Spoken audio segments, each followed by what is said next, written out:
Mais que veux-tu que j'y fasse? Bonsoir à toutes et à tous et bienvenue à ce 8e After Work, le rendez-vous hebdomadaire proposé par la FSPF, diffusé en direct sur la chaîne Vox Pharma ainsi que sur les ondes de Pharma Radio.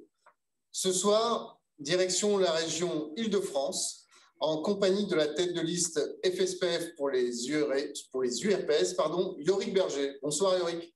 Bonsoir. Pouvez-vous vous présenter?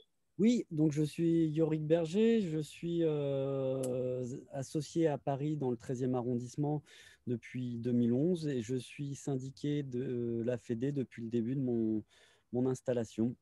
Donc c'est tout naturel que j'ai voulu prendre plus d'importance et plus d'action après une expérience assez réussie pour aider les confrères et à Paris d'abord et maintenant en Île-de-France. Merci. Nous accueillons également 3 de vos colistiers. Virginie Buisson, bonsoir. Il y a un problème de micro, Virginie, il est éteint. Excusez-moi. Bonsoir, Virginie Buisson. Donc, je suis coprésidente du syndicat FSPF de l'Essonne. Je suis installée à Morsang-sur-Orge, donc une ville de grande banlieue parisienne, depuis 13 ans, au départ en association et maintenant seule. Nous accueillons également Philippe Belaïch. Bonsoir Philippe. Bonsoir. Bonsoir, Philippe Belaïch. Moi, je suis installé à... Bonsoir. On ne vous entend pas très bien. On ne vous entend pas du tout. Il n'y a pas de problème de connexion. Bonsoir, bonsoir, vous m'entendez? Vous m'entendez? Oui, ça marche.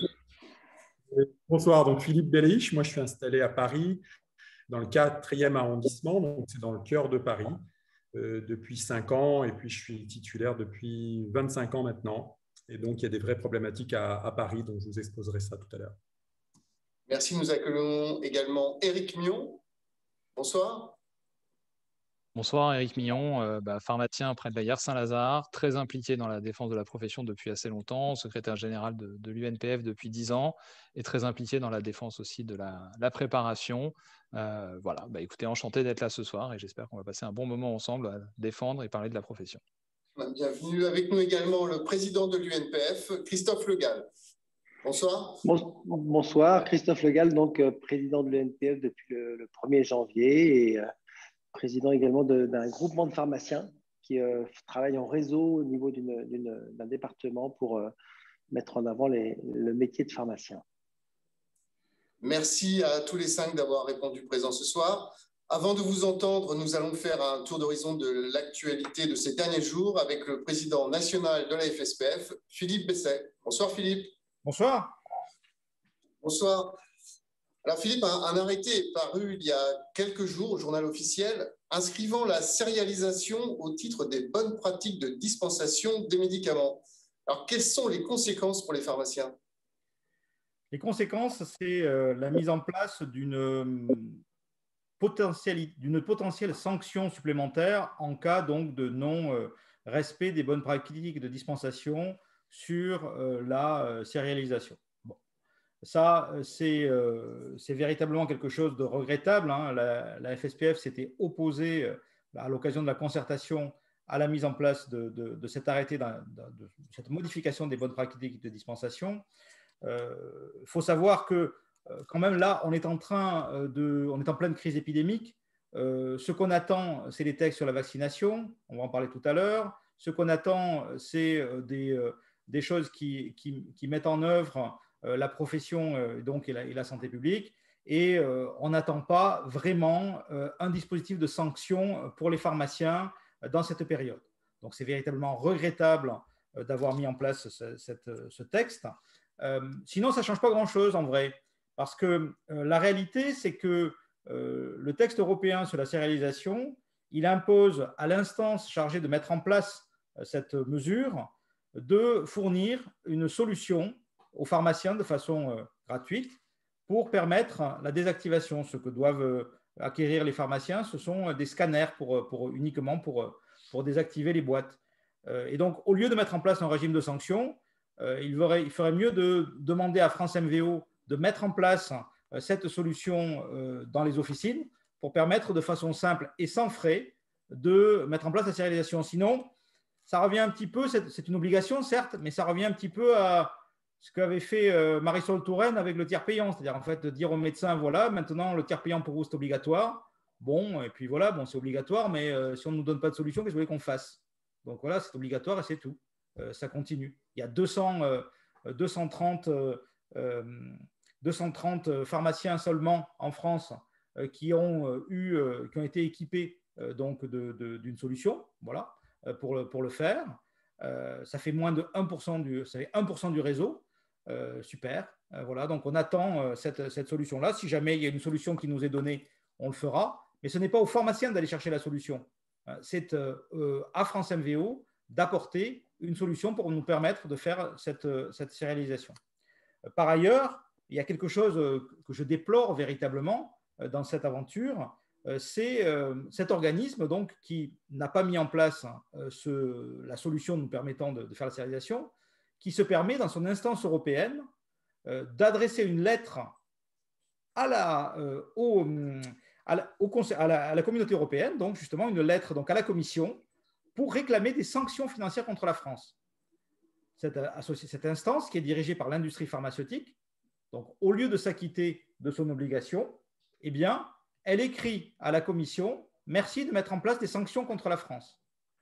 Moi, je suis un petit peu en colère là, ce soir contre cette affaire-là, je dois vous le dire. Bon, eh ben, nous allons voir ce qu'il en est, mais en gros, le ministère, au lieu de faire des décrets, au lieu d'envoyer des DGS urgents, devrait vérifier que France MVO remplit ses obligations et met en place un dispositif sans frais. Et après, à ce moment-là, ben, les pharmaciens, ils font, hein, vous savez, quand on nous demande de faire des tests antigéniques, ils nous ont mis un logiciel qui s'appelle CIDEP, on l'utilise. La vaccination, il y a un logiciel qui s'appelle CIVAC, on va l'utiliser. Quand on nous demande de faire de la facturation avec César Vital, on nous fournit un logiciel César Vital, on l'utilise. Il n'y a aucun pharmacien qui est allé chercher ce genre de choses. C'est fourni, pour nous permettre de travailler. C'est un truc de...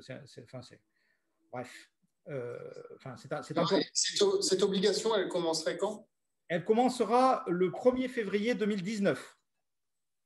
2019. D'accord, 19, d'accord, j'ai bien entendu. Oui. L'obligation, il n'y a pas de nouveauté. L'obligation commence au 1er février 2019. Il n'y a aucune autre... la date n'a pas changé. C'est obligatoire depuis le 1er février 2019. Voilà. Mais au 1er février 2019, je disais déjà que nous devrions avoir une solution gratuite pour pouvoir faire cette désactivation. Voilà. On attend. Vous aviez rendez-vous en début d'après-midi avec la directrice générale de l'ANSM, Christelle Ratignier-Carbonel, pour parler du pharmacien prescripteur. Alors, qu'en est-il ressorti, Philippe? Alors ça, c'est beaucoup plus important et beaucoup plus intéressant en prospective pour la profession. Donc, Christelle Ratignier est quelqu'un qu'on connaît bien. Elle a travaillé avec nous à l'assurance maladie. Elle était auparavant en charge de la profession de pharmacien à l'assurance maladie et encore auparavant au cabinet de Xavier Bertrand, donc chargé des relations avec les produits de santé et donc avec la profession de pharmacien. Donc, c'est quelqu'un qui connaît bien notre profession.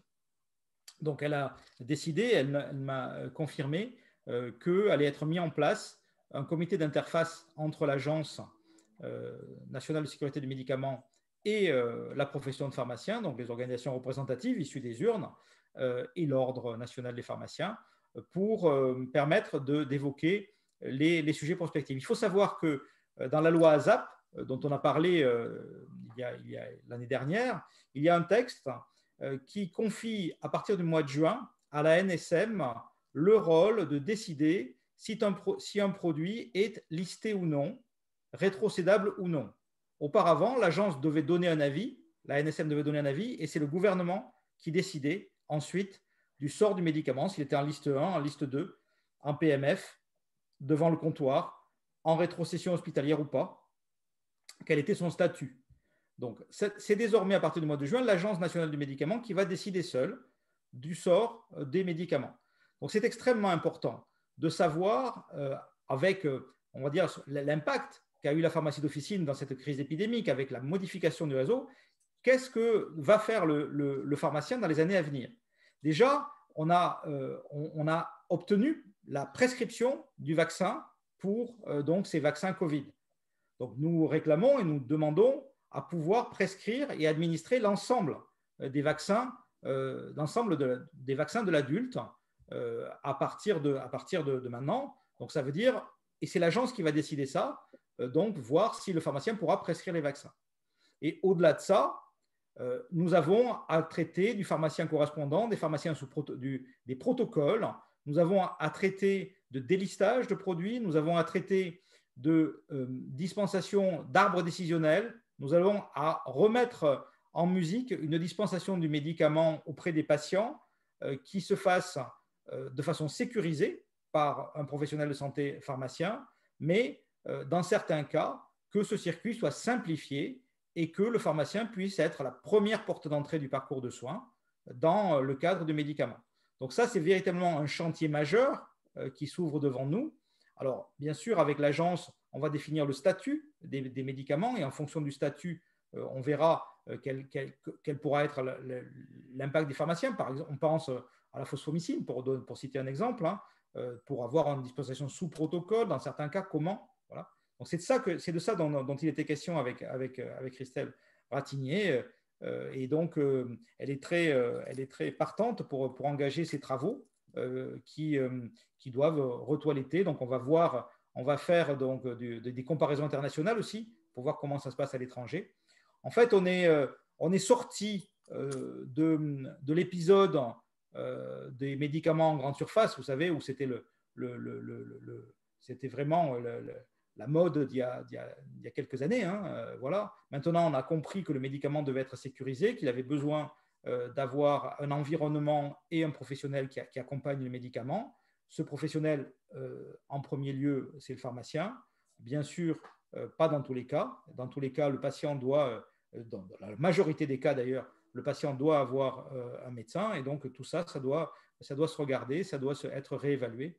Et donc, des travaux importants à venir. Après, bien sûr, on aura les questions de prise en charge qui sont de notre sujet. Est-ce que ce sera remboursable? Dans quel cadre? Comment? Voilà, un sujet passionnant qui s'ouvre. Franchement, ça me passionne plus que la sérialisation. Ce qui était là, vous avez évoqué en fait la dispensation sous protocole, mais conformément à l'amendement Meignier. Alors, c'est un des sujets. L'amendement sous protocole de l'amendement Meignier, c'est un des sujets. Ça revient à dire que le pharmacien, dans certains cas, va donc pouvoir dispenser des produits listés. Voilà. Mais il y a également des questions, faut-il les lister ou les délister, les produits, voilà. J'ai réévoqué le sujet de la codéine avec Christelle Ratignier. Le sujet de la codéine, il est évident qu'il fallait éviter les mésusages liés au purple drunk, donc les sirops pour les jeunes, mais en faisant ça, on a privé les pharmaciens d'un antalgique de palier 2 dans les paracétamol codéinés qui permettait, dans beaucoup de cas, de faire face à des douleurs sévères, notamment pendant les urgences, pendant les week-ends. Donc tout ça, ça se retravaille. Il y aura des panels avec des citoyens, avec des médecins, avec des pharmaciens, et il va falloir juger de la pertinence de réinventer la façon dont on délivre les médicaments. Franchement, comme je vous dis, il y a beaucoup de progrès à faire dans beaucoup de cas. J'ai également abordé, je peux être long sur le sujet, j'ai également abordé la question des médicaments réservés aux spécialistes. Je prenais le cas de l'insuffisance cardiaque avec le célèbre Cardanciel. Ce qui se passe en vérité dans la vraie vie, c'est que le médecin généraliste adresse le patient au médecin spécialiste, au cardiologue, et le cardiologue retourne le patient au médecin généraliste avec une lettre en disant « Cher confrère, je te suggère de placer ton patient sous Cardanciel ». Et c'est le médecin généraliste qui fait la première prescription. Mais ça ne marche pas dans les règles actuelles. Dans les règles actuelles, il faut une primo-prescription de spécialiste et pas une lettre d'un spécialiste au généraliste. Quand on explique ça à un patient, c'est Kafka. Il ne comprend pas le patient. Il ne peut pas le comprendre, ça. C'est complètement kafkaïen. Il faut arriver à retoiletter l'ensemble de ces règles. La plupart d'entre elles sont très pertinentes, mais il faut les regarder au regard à la fois de l'évolution du métier de pharmacien, à la fois de l'évolution des patients et aussi aux évolutions technologiques. Le système informatique nous permet beaucoup d'autres choses, beaucoup d'alertes, beaucoup de contacts médecins-pharmaciens dans l'équipe de soins directs qui permettent d'évoluer dans la dispensation du médicament. Vous avez également donc évoqué la vaccination contre la Covid-19. Alors, le Premier ministre vient d'annoncer que les pharmaciens allaient pouvoir vacciner à partir de la mi-mars et qu'un décret devrait paraître demain. Tout sera prêt? Alors, oui, pour le 15 mars, tout sera prêt, oui, bien sûr. Les pharmaciens sont déjà prêts, ils sont formés, ils sont prêts à vacciner. Donc, le décret, effectivement, devrait paraître demain au journal officiel. Donc, on attend avec impatience les détails de ce décret. J'en connais les grandes lignes. Donc, les grandes lignes, c'est la possibilité pour le pharmacien de prescrire et administrer les vaccins à vecteur viral, donc par exemple le vaccin AstraZeneca en officine. Voilà. Donc ça nécessitera évidemment d'avoir des doses, ça nécessitera une organisation parce qu'il faudra donc pouvoir vacciner les patients donc de 50 à 74 ans avec comorbidité, donc en affection de longue durée notamment, et donc les personnes de plus de 75 ans, là avec ou sans comorbidité, tous. Voilà. Donc ça, c'est la population à vacciner. Nous allons devoir nous organiser, prendre des plages de rendez-vous. On va avoir une semaine importante pour à la fois organiser la profession la semaine prochaine et donner donc beaucoup d'informations. Donc, vous aurez tout ça dans la semaine prochaine. Vous pourrez être prêt à vacciner pour le 15 mars, ne vous inquiétez pas. Et la deuxième des choses, qui est un peu plus, qui n'est pas encore complètement cadrée, c'est la possibilité pour les pharmaciens de prescrire et administrer les vaccins à ARN messager, c'est-à-dire Pfizer, Moderna, mais en centre, c'est-à-dire dans les centres de vaccination, pas en officine. Donc, ça suppose que le pharmacien quitte son officine pour aller dans les centres. Nous n'avons pas encore eu de négociation, de concertation sur la tarification de cette prestation. Mais moi, je sais très bien qu'est-ce que je demande, enfin, qu'est-ce que la fédération demande. C'est assez clair. Nous avons, je sais combien coûte la journée d'absence d'un pharmacien donc, en dehors de son officine pour la perte de ressources dans le cadre du DPC, donc 330 € la demi-journée. C'est ce que nous réclamons. C'est la même chose que ce que nous réclamons pour la vaccination pour les pharmaciens en centre, avec bien sûr en plus la saisie des 5,40 € sur vaccin Covid, puisque ça c'est automatique. Voilà. Donc ça c'est pour les questions de rémunération. Alors il ne faut pas aller trop vite là-dessus, hein. Il y a une opération ce week-end de vaccination qui a été lancée par Olivier Véran. Il n'est pas sûr du tout que les pharmaciens puissent y participer, hein. Donc la vaccination c'est le 15 mars pour les vecteurs viraux. Nous ne sommes pas sûrs que pour les vaccins ARN, ça puisse être samedi et dimanche. Voilà. Donc, je vous alerte parce que j'ai vu passer des communiqués qui étaient un peu en avance de phase sur le sujet. Nous communiquerons demain, après à la lecture du décret et après concertation avec le ministère, pour savoir si les pharmaciens participent ou pas, peuvent participer ou pas dès ce week-end dans les centres. Voilà, donc pas d'annonce précipitée, pas d'annonce. Voilà, il faut attendre les textes comme toujours avant d'être sûr. En tout cas, ça se précise. Oui, ça se précise. Enfin, je dirais. Voilà, on a eu cette semaine 33 000 médecins généralistes qui ont commandé des doses pour la semaine prochaine. Donc 33 000, c'est un peu plus que 19 000. C'est dû à l'élargissement de la cible, hein. La cible était beaucoup trop étroite pour permettre aux médecins de vacciner. Donc 33 000 médecins qui vaccinent la semaine prochaine. Mais il faut que tout le monde s'y mette. Un ordre d'idée, nous avons eu une réunion mardi avec la Task Force Vaccin pour la vaccination, on va dire, en rythme de croisière. Parce que j'ai eu l'occasion de le dire sur cette chaîne, la vaccination contre la Covid, c'est une course de fond, ce n'est pas un sprint. Donc, il va falloir s'organiser dans le temps pour vacciner.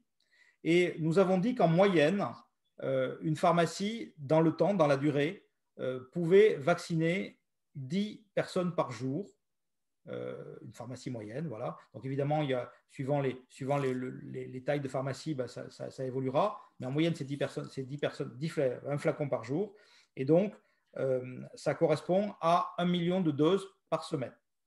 Donc il faut s'attendre, et que le maximum, la charge maximale, c'était 20 par jour, mais ça ne pouvait être que pendant un temps court, parce que nous avons évidemment dans les officines beaucoup d'autres choses à faire que la vaccination en plus, puisque nous avons les dispensations d'ordonnances qui sont notre cœur de métier. Donc il faut s'attendre à ce que la vaccination, elle dure du 15 mars jusqu'à fin septembre, au moins. Et après, on va enchaîner sur la grippe. Donc, la vaccination en pharmacie, ça va devenir notre quotidien à partir du 15 mars. Et donc, il faut s'y préparer, non pas dans une logique de temps court, mais dans une logique d'organisation en temps long, pour un acte qui va devenir l'un des actes de l'officine. Et comme je vous dis, dans mon propos liminaire avec la NSM, je compte bien que les pharmaciens vaccinent tous les vaccins dans les rappels de vaccination de l'adulte. Donc, ça veut dire le tétanos, ça veut dire voilà, tous les vaccins, et donc que l'officine devienne le lieu de la vaccination en proximité. Vous avez été également auditionné par le collectif citoyen sur la vaccination au Conseil économique, social et environnemental. Quelle a été la teneur de votre échange? Le CESE, en fait, les gens du CESE veulent des choses pratiques. Ils veulent savoir, d'une part, si on est prêt, si on sait faire, si on est formé, ils veulent savoir comment ça va se passer. Ils ont des questions extrêmement pratiques là-dessus. Donc, c'est très important que les professionnels leur parlent pour apporter l'éclairage, pour leur dire qu'on sait faire, qu'on a 18 500 pharmacies qui se sont déjà déclarées vaccinatrices et donc qui sont équipées, qui peuvent du jour au lendemain aller dans le circuit de vaccination. Et puis, il faut également rassurer sur le vaccin. Ils sont assez inquiets également on va dire, enfin, je ne vais pas dire c'est pas un désastre, mais c'est quand même un grand regret que de ne pas avoir sur le sol national une solution de nos laboratoires à apporter à la vaccination. Nous sommes le pays de Pasteur, nous sommes le pays du vaccin, dont nous avons des grandes entreprises, fleurons de la vaccination. Nous n'y sommes pas. Donc, ils me demandaient si c'était perdu. Je disais que non, parce que nous avons besoin de beaucoup d'innovation. Nous avons besoin d'avoir d'innovation galénique, nous avons besoin de vaccins monodoses, nous avons besoin également de réflexion dans la durée. Les vaccins, le virus va muter, le virus va développer des variants, donc ça veut dire que très probablement, il y aura une vaccination annuelle de rappel contre la Covid. Moi, j'appelle de mes voeux un vaccin combo. On ne va pas faire 2 trous dans les bras des gens chaque année entre la grippe et la Covid.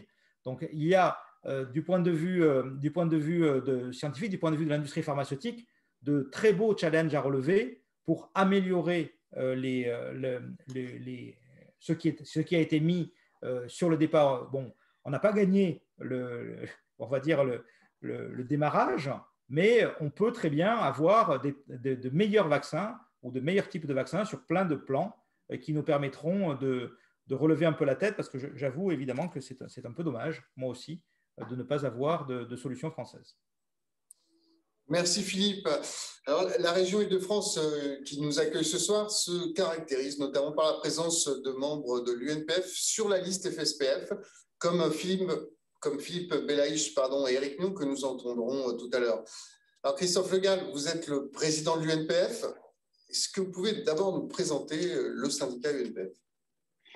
Alors l'UNPF est un syndicat très ancien puisqu'il a vu le jour à la fin du 19e et en fait, il y a 5 ans, l'UNPF a perdu sa représentativité, effectivement, suite à un livre blanc qui était de très bonne qualité, mais sur lequel il y a eu sûrement une incompréhension.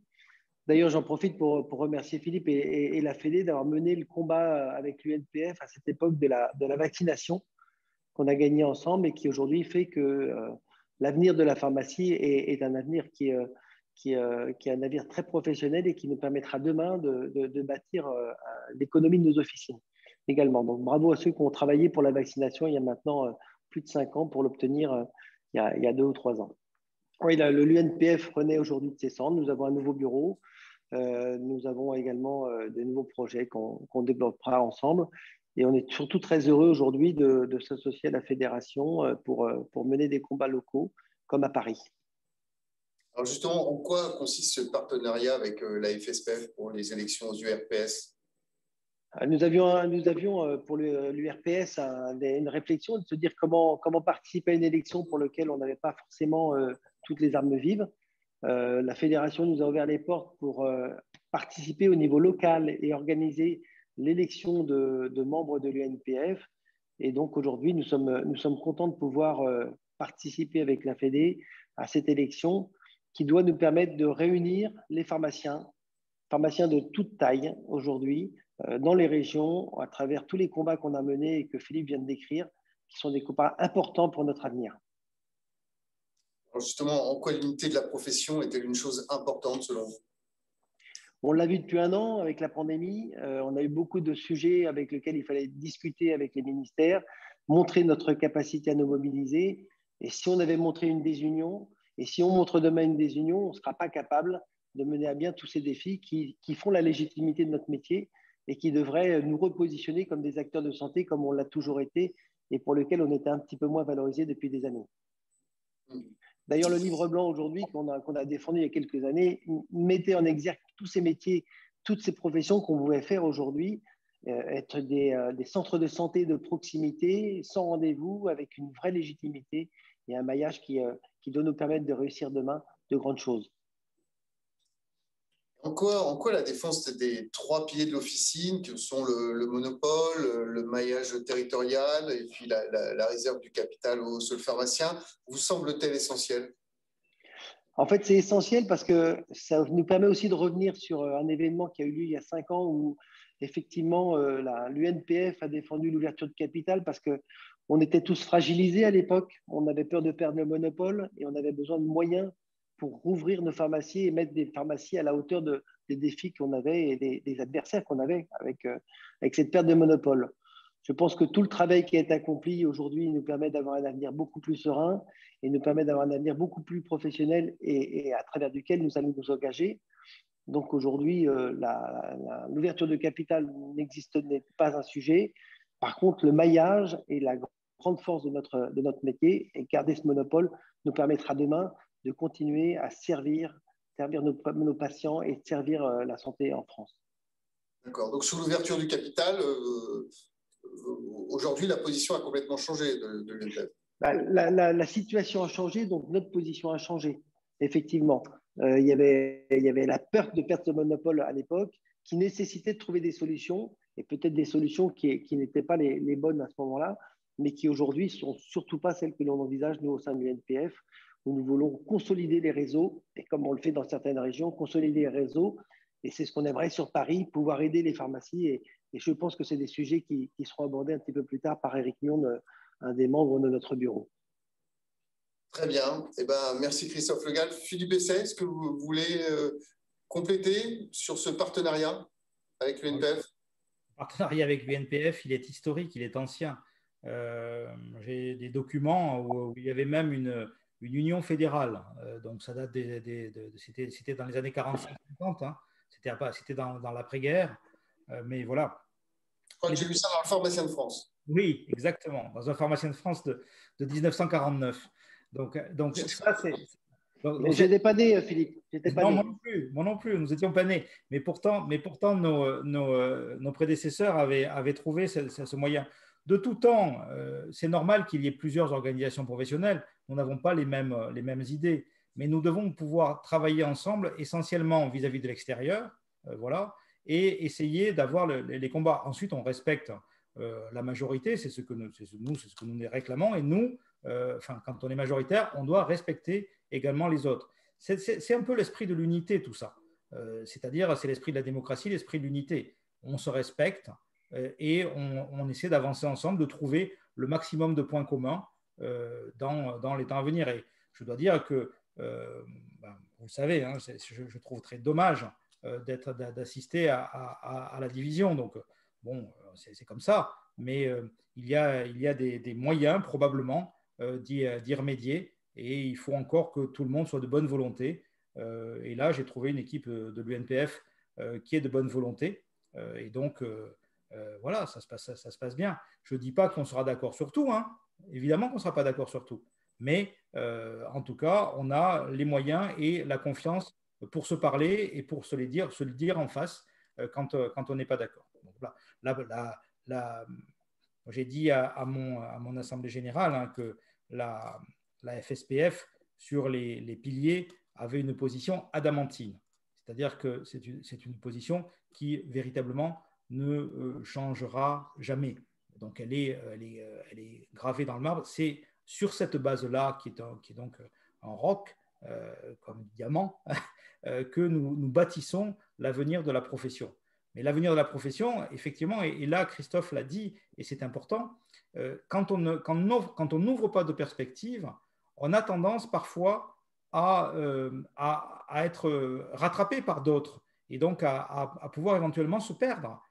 Donc il faut toujours avoir une perspective, il faut toujours avoir un temps d'avance, et quand la profession a un temps d'avance sur ses fondamentaux, eh bien, c'est là qu'elle est la plus forte. On le voit aujourd'hui, et j'espère qu'on le verra demain. Alors, ceci dit, elle est forte par sa perspective, et donc on a, je pense, j'espère, de beaux jours devant nous, mais elle est quand même fragile économiquement, et ça, il va falloir un jour arriver à réconcilier l'économie, notamment des officines de proximité, des officines les plus, donc, qui n'ont pas de...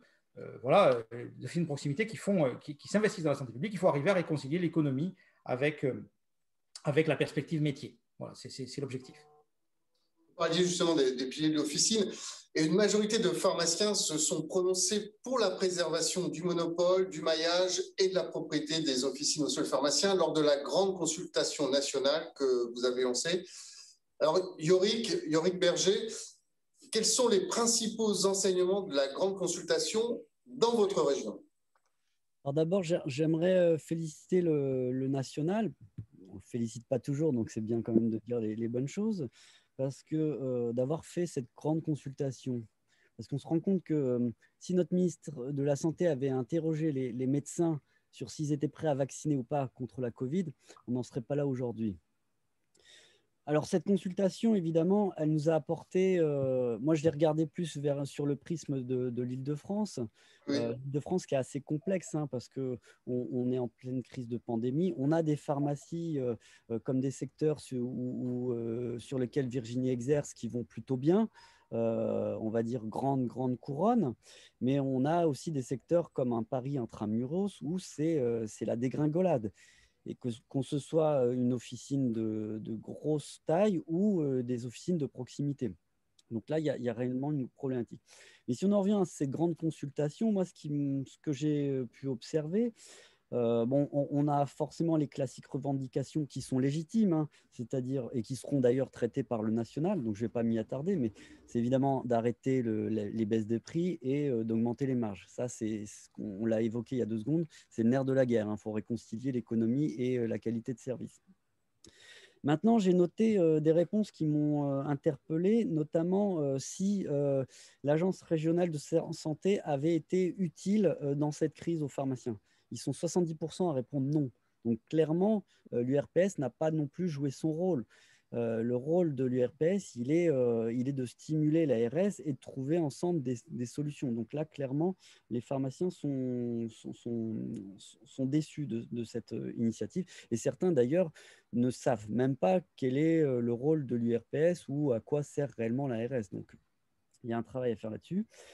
Ce que j'ai noté, c'est que 90% des pharmaciens souhaitent jouer un rôle plus important dans leur activité. Donc ça tombe bien, puisque il y a des missions qui arrivent, il y a des missions qu'on souhaite proposer, nous, au niveau de l'URPS. Et encore une fois, ce sont des choses qui sont pragmatiques, pratiques et qui serviront à toute la profession, qu'on soit une officine de proximité, une officine de grande taille, une officine urbaine ou en milieu plus rural. Évidemment, on retrouve souvent le terme revaloriser, forcément, avec notamment une tarification du conseil. Ça revient souvent, tarifier le conseil, hein. Développer les services, ça, clairement, c'est une attente. Et on a, alors je ne sais pas si c'est spécifique de l'Île-de-France, j'imagine que non, mais des problèmes de recrutement et cette volonté de faire moins d'administratifs qui nous polluent la vie. Et enfin, et ça c'est important, c'est de préserver le maillage. Ça, ce verbatim est souvent revenu. Cette notion de maillage qui est hyper importante parce que c'est notre réseau, c'est notre force. Et sans notre réseau, on va faire ce que font peut-être, et ce qui a été évité, mais l'ouverture du capital et se transformer en laboratoire d'analyse et où il n'y aura que 5 élus et puis le reste ça sera plus une profession libérale. Voilà ce que je peux dire sur la grande consultation vue à travers le prisme de l'Île-de-France. Et quelles seront vos priorités, justement, si vous êtes élu à l'URPS Île-de-France? Alors, comme on va être élu à l'Île-de-France, puisqu'on a une liste qui est digne de ce nom, on a déjà démontré qu'on savait dialoguer, hein, on fait alliance avec l'UNPF, c'est quand même pas rien de s'accorder. On n'a pas forcément du consensus sur tout, mais on a du consentement, ce qui est important. Et on est clair. Alors, mes collègues développeront nos actions privilégiées qui les interpellent chacun. Mais clairement, on est parti sur des basiques. On est parti pour s'imprégner et aider le pharmacien dans son quotidien. C'est-à-dire que, on va dire, les 2 premières séries de quinquennat des URPS, ça a été l'expérimentation.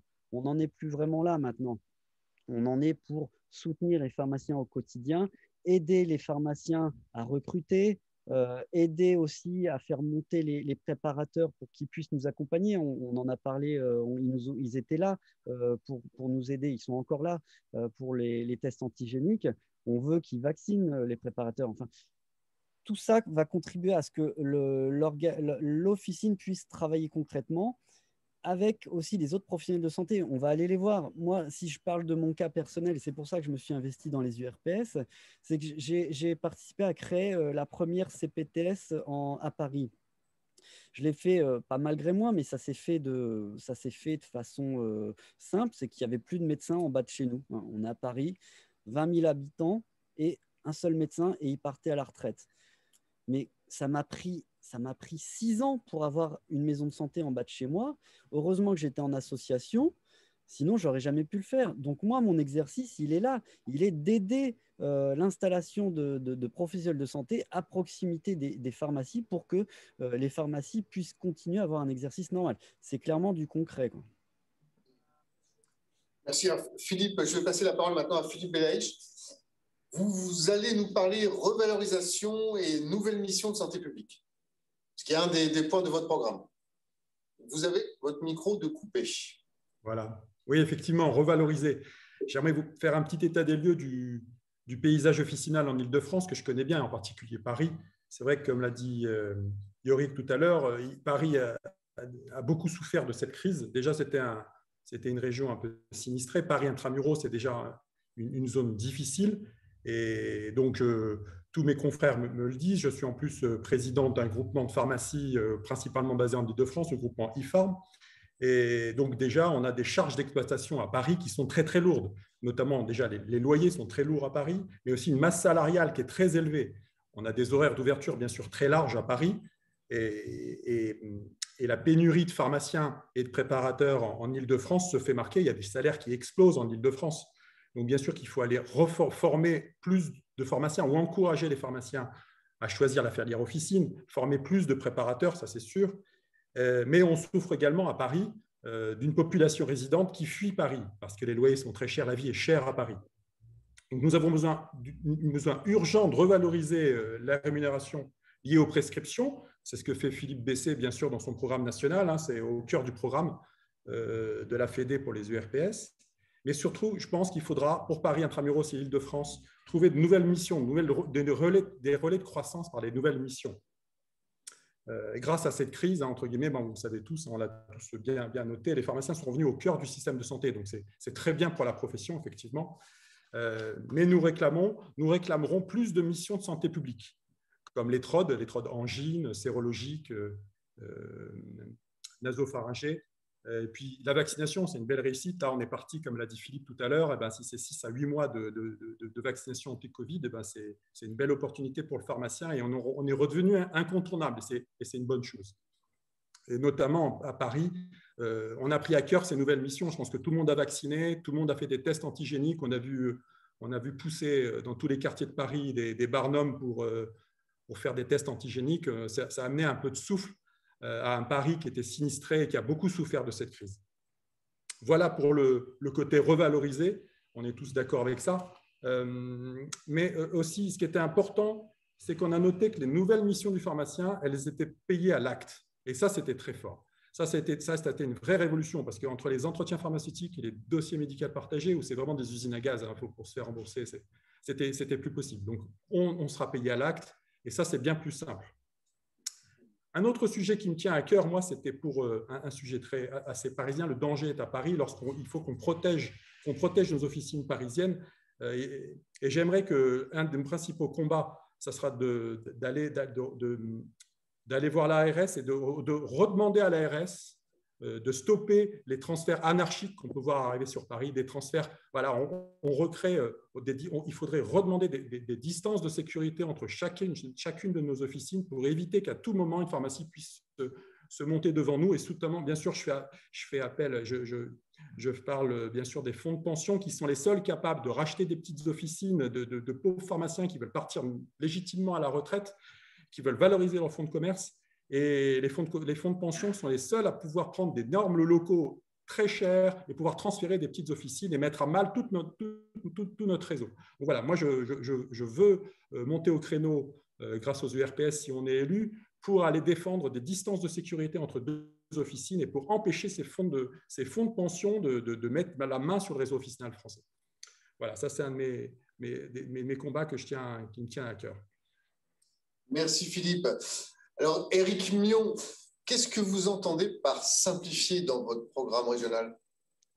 Quand on parle de simplifier dans le programme régional, il y a deux aspects. Il y a bien évidemment l'aspect administratif. Vous pouvez nous faire confiance pour nous battre au niveau des ARS et des projets locaux pour s'assurer que quand le pharmacien mettra en avant ces nouvelles missions et ces actions, il le fera avec le moins d'administratif et le moins de complications possible. Je pense que ça, si on veut attirer une nouvelle génération dans notre profession, c'est important. Je crois qu'aujourd'hui, quand vous interrogez l'ensemble des libéraux, qu'ils soient médecins, infirmiers, kinés ou pharmaciens, le premier mot qui revient, c'est l'administratif nous tue. Donc ça, on va y travailler énormément pour s'assurer que tous les projets qu'on mettra nous en place localement ne soient pas alourdis à ce niveau-là.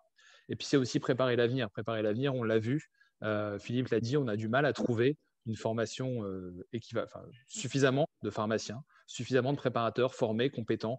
Donc, ça va être de remotiver l'ensemble de la filière, remotiver les gens à intégrer notre beau métier, à intégrer le métier de préparateur, à avoir des formations compétentes et suffisantes pour s'assurer qu'ils puissent, en ce qui concerne les préparateurs, nous accompagner dans la partie technique de nos missions. Il est inconcevable aujourd'hui, alors qu'on fait face à une pandémie, qu'on ne puisse pas compter sur eux pour vacciner. Il serait inconcevable demain qu'on ne puisse pas aussi avoir plus de facilité pour travailler ensemble avec les pharmaciens et les préparateurs sur l'ensemble des nouvelles missions, sur les bilans de médication et sur les entretiens. Il faudra aussi qu'on puisse motiver les pharmaciens à choisir la filière officine, donc travailler localement auprès de nos étudiants. Et pour ça aussi, s'assurer qu'on garde une présence. Yorick en a parlé tout à l'heure dans ses difficultés sur Paris, mais c'est pareil dans toute l'Île-de-France. Garder des professionnels de santé, des médecins, des paramédicaux et des pharmaciens disponibles. Et donc ça veut dire positionner l'URPS comme un vrai carrefour pour motiver les pharmaciens à intégrer les CPTS, permettre aux CPTS, via leur développement avec l'ARS, mais aussi avec les mairies, parce que je suis président de la CPTS Paris 8 et on se rend compte que les mairies ont vraiment besoin des CPTS aussi pour offrir un service de santé efficace aux habitants et aux gens qui viennent travailler sur Paris, pour travailler sur du foncier, travailler sur de l'attrait, travailler sur des échanges d'étudiants pour que nos métiers soient mieux connus, mieux maîtrisés, ce qui n'était pas le cas en première année de PACES parce que les étudiants étaient trop jeunes. Et en faisant ça, rajouter et préparer l'avenir avec un renouvellement des générations, de nouvelles forces vives et ainsi préserver la qualité de notre métier. Merci Eric. Donc là, nous avons vu les volets revalorisés et simplifiés de votre programme. Alors Virginie, vous allez nous parler de la protection du maillage. Alors, mais contrairement à mes confrères, moi je suis installée en grande banlieue, donc dans une zone de résidence pour les franciliens. Donc effectivement, mon secteur a beaucoup moins souffert de la crise Covid que Paris intramuros où les gens travaillaient et où il y avait beaucoup de tourisme. Donc, la crise du coronavirus a remis la pharmacie de proximité au centre de la vie des Français et des Franciliens. C'est-à-dire qu'on a eu un rôle de santé publique extrêmement renforcé. On a distribué des masques, on a fait du gel hydroalcoolique, on a fait de l'accompagnement, on a rassuré les gens, on a livré, on a fait tout ce travail de proximité qui était nécessaire. Et notre force à nous, les pharmaciens, c'est qu'on était partout. On était à la campagne, on était en ville, on était dans les hypercentres. Et ce maillage, c'est notre force. Et aujourd'hui, en Île-de-France, année après année, on a des autorisations de regroupement et des autorisations de transfert qui sont prises et autorisées par la RS Île-de-France en dépit du bon sens. C'est-à-dire qu'on se retrouve à avoir, comme l'a dit mon confrère Philippe Belaïch, des méga pharmacies soutenues par des fonds de pension qui sont issus d'un transfert d'une toute petite dans un quartier extrêmement porteur avec beaucoup d'argent investi par des fonds de pension et qui tuent les petites pharmacies, les pharmacies qui étaient autour, qui, elles, avaient la population et elles rendaient le service de proximité au niveau du médicament et des nouvelles missions. Donc ça, c'est un vrai danger. C'est un danger qui est parisien, mais qui est aussi en banlieue, axé sur certaines autorisations de transfert possibles grâce à l'ordonnance réseau vers des centres commerciaux sans population, c'est-à-dire qu'on se retrouve avec des quartiers où en fait la population est déjà desservie par des officines de proximité et on autorise un transfert dans un centre commercial où si on regarde le quartier, parce qu'il est dans une zone commerciale, il y a 232 habitants officiels dans ce quartier. Donc aujourd'hui, quand nous serons élus à l'URPS, notre rôle sera de faire front avec les syndicats et l'ordre pour faire barrage et peser face à la RS Île-de-France pour que ces transferts complètement incohérents ne soient plus autorisés. Dans mon département, cette année, on a eu deux autorisations de transfert incohérentes. Une première qui avait été refusée en 2019, représentée en 2020 et autorisée en 2020 sans qu'il n'y ait aucun paramètre qui avait changé. C'est un transfert qui était politique. C'est le maire qui voulait une pharmacie à cet endroit-là et qui a réussi à l'obtenir, au détriment des pharmacies qui étaient déjà en place. Et là, nous sommes en train de mener une bataille contre un transfert qui vient d'être autorisé dans un centre commercial où la population des quartiers autour était desservie par 7 officines. On est dans une zone compliquée de l'Essonne, c'est-à-dire qu'on est à la Grande Borne à Grigny et dans des quartiers prioritaires de la ville sur Viry-Châtillon. Et en fait, on autorise un transfert purement commercial dans un centre commercial qui va fragiliser les entreprises de proximité qui étaient les officines déjà existantes, qui ont rendu service à la population pendant toute la crise Covid. Et ces entreprises-là vont être en grand danger parce que personne n'ira s'installer à la Grande Borne si la dernière pharmacie de la Grande Borne, quartier de plus de 15 000 habitants, ferme ses portes. Voilà. Donc, notre équipe aura à cœur vraiment de protéger ce maillage qui est notre force. Merci Virginie. Il est temps de prendre quelques questions, Philippe. Alors, j'ai quelques questions, effectivement. Vaccination possible pour les pharmaciens dès le 15 mars. Comment procéder pour la commande des doses? Alors, déjà, comme je l'ai dit, on vous donnera les détails la semaine prochaine, mais ce sera très probablement via le portail de télédéclaration des ARS, le portail de télédéclaration des chiffres d'affaires. Donc, les 12 000 d'entre nous qui ont déjà, je ne fais pas partie de ces 12 000 d'ailleurs, qui ont déjà commandé des doses pour des médecins, ce sera sur le même portail. Il y aura une zone pharmacie et donc on pourra à la fois se déclarer comme officine vaccinatrice et commander un certain nombre de doses. Il est possible que dans les premiers temps, donc les nombres de doses soient limités. Donc, vous aurez un peu comme les médecins, chaque semaine, eh bien, nous vous dirons, vous pouvez commander jusqu'à 1, 2 ou 3 flacons et en fonction de vos rendez-vous, vous commanderez 1, 2 ou 3 flacons sur le site de l'ARS et les doses arriveront comme ça. Alors, lors de la visioconférence sur la vaccination, on nous a dit qu'on pouvait préparer les seringues à l'avance. Et aujourd'hui, j'ai vu une vidéo de l'ARS qui nous précise bien qu'il ne faut pas les préparer à l'avance. Qu'en est-il vraiment? Alors, on peut évidemment préparer les doses à l'avance, c'est-à-dire prélever les 10 seringues et les laisser dans le frigo, mais pendant la durée de 6 heures. Donc voilà, on a à partir du moment où on commence le process de vaccination, on a 6 heures. Donc les gens qui veulent s'organiser comme ça, c'est-à-dire avoir des seringues prêtes à l'emploi et prendre une seringue pour aller vacciner, ils pourront le faire, ce sera possible. Qu'est-ce que j'ai dit? Voilà. Quelle est la population à vacciner? Ceux qui ont eu un bon pour la grippe? Non, parce que ceux qui ont eu un bon pour la grippe, c'est les personnes de 65 ans et plus. Donc, ce n'est pas la même population. Donc, je reprends. La population, c'est 50 ans jusqu'à 75 ans avec comorbidité. Une comorbidité, c'est sur le site. Donc, vous l'aurez sur le site de la HAS. Sinon, on vous redonnera la liste des comorbidités. Mais globalement, on va dire que ça correspond à une affection de longue durée pour être, si vous voulez, identifier les patients. Et c'est eux qui se déclarent de toute façon, puisque là, on a enfin eu une déclaration claire des autorités de santé. C'est bien aux patients de se déclarer pour être inscrits. Et l'autre catégorie de population, c'est les patients de plus de 75 ans. Donc, ce n'est pas la même barre que pour la grippe. C'est ça que je voulais dire. Si nous sortons de notre officine pour vacciner, sommes-nous bien assurés par nos assureurs si problème? Oui. À partir du moment où le texte réglementaire sortira, il emporte les notions de responsabilité. Il n'y a pas de problème. Bonjour. Est-ce que la formation FSPF faite par la FSPF en février suffit pour pouvoir vacciner contre la Covid ou devons-nous faire une formation en plus quand on s'est déjà vacciné? Alors, la formation, elle a été envoyée en replay justement aujourd'hui, au cas où vous l'auriez loupé. Non, il n'y a pas besoin de formation obligatoire supplémentaire pour les pharmaciens qui se sont déclarés comme vaccinateurs auprès de l'ARS d'ores et déjà. Donc, la formation est réputée acquise.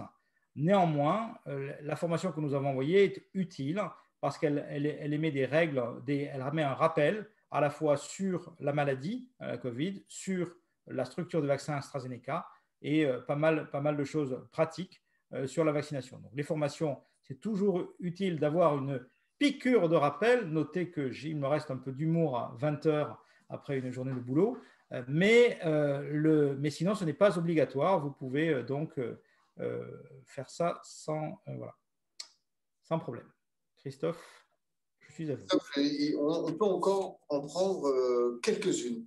Alors, j'en ai une sur la sérialisation, justement, qui me demande où en est-on du financement, et dans la même genre, j'en ai une autre qui me demande quelle chance avons-nous d'obtenir gain de cause auprès de France MVO pour la mise en place gratuite d'un outil.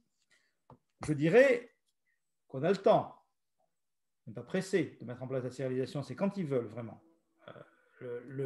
Ils nous fournissent quand ils veulent un dispositif pour qu'on puisse la mettre en œuvre, ou bien, alternative, et c'est ce que nous avons proposé dans le programme, c'est on peut l'intégrer dans la future négociation conventionnelle, d'avoir une indemnité pour permettre une mise en place via nos éditeurs de logiciels qui fournissent des solutions. Mais les éditeurs de logiciels qui fournissent des solutions payantes, c'est normal.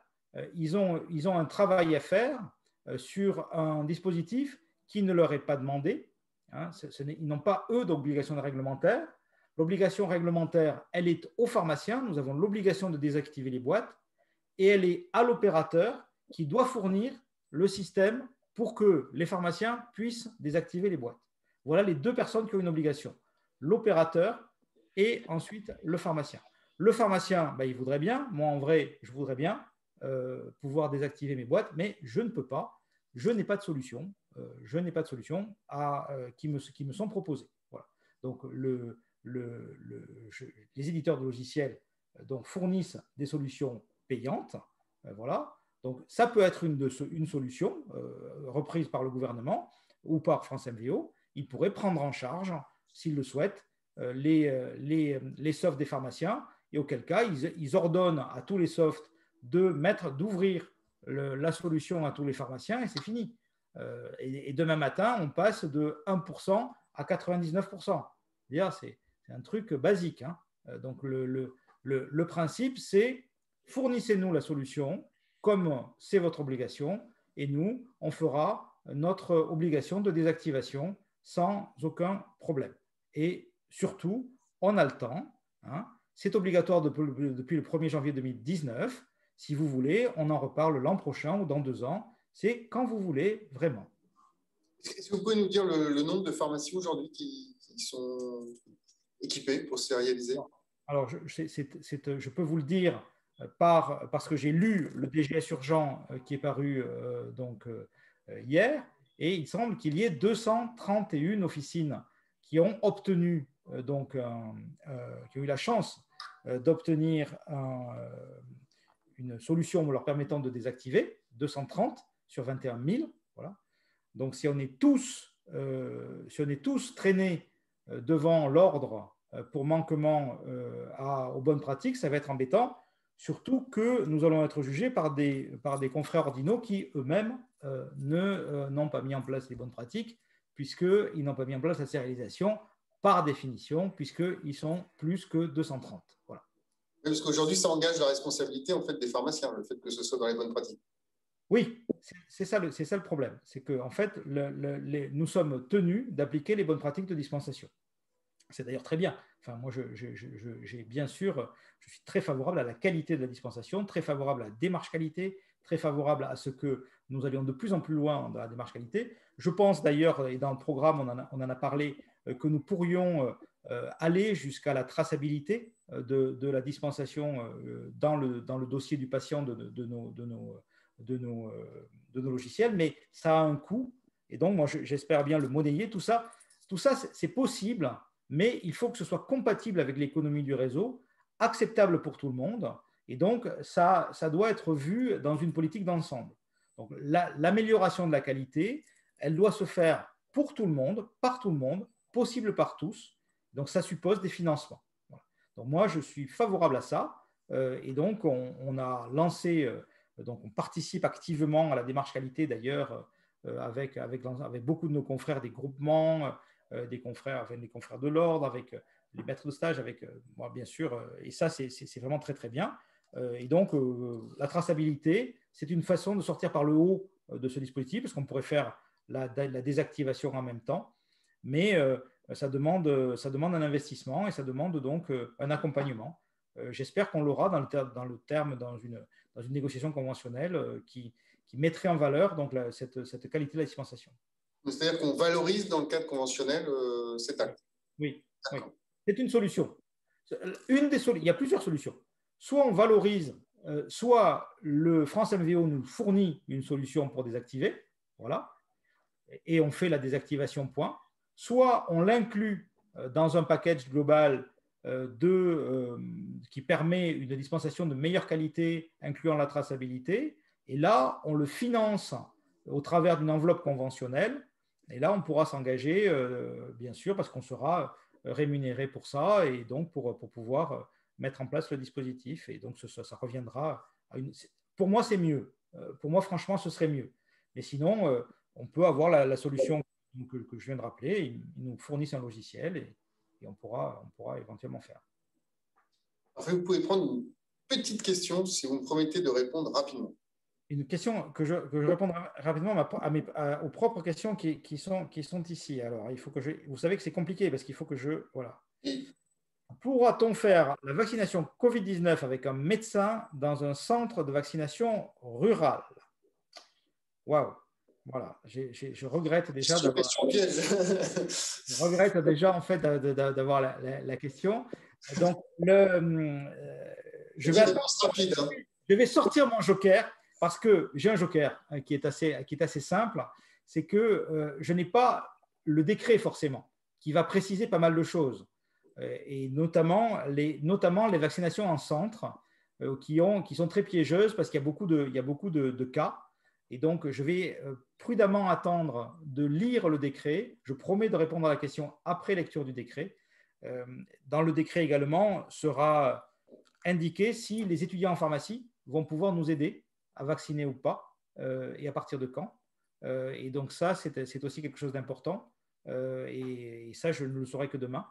Donc bref, la semaine prochaine, vous saurez plein de choses. Hein, mais c'est pour le 15. D'ores et déjà, vous pouvez vous organiser.